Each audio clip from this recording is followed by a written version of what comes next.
you, the audience, in a really beautiful way. It's like, Q, I love you. Now let me play you some beautiful music, so there's this feeling like they're going to do whatever they want and assert their own will and not worry about how it's being understood or whatever. Yet the wonderful thing about that is that it speaks to people.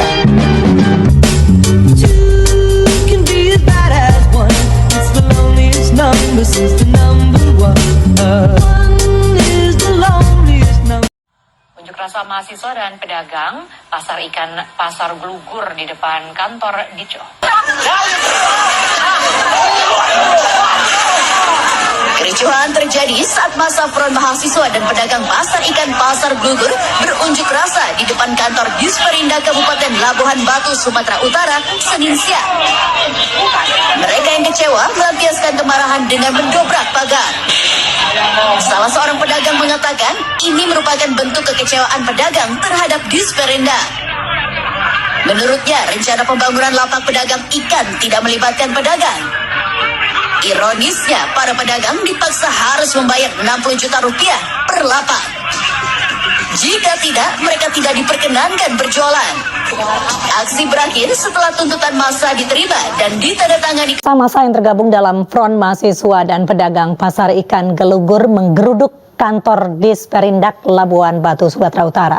Mereka menolak pembangunan meja beton atau lapak pedagang karena merasa tidak dilibatkan.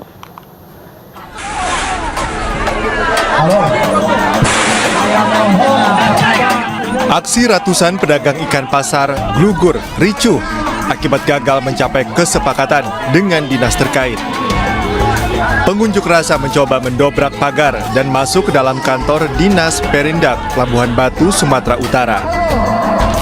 Mereka kecewa karena Dinas Perindak Labuhan Batu tidak melibatkan para pedagang dalam mengambil kebijakan. Aksi para pedagang awalnya berjalan damai, namun kericuhan terjadi saat mereka gagal mencapai kesepakatan tentang pembangunan 140 unit lapak pedagang. Massa juga menyoroti dugaan pungutan liar yang dilakukan oknum petugas Disperindak Labuhan Batu. Aksi massa berakhir setelah Kepala Dinas Perindak menandatangani kesepakatan untuk membatalkan pembangunan di Pasar Glugur. Dari Labuhan Batu, Sumatera Utara, Ikang Amanda, iNews melaporkan.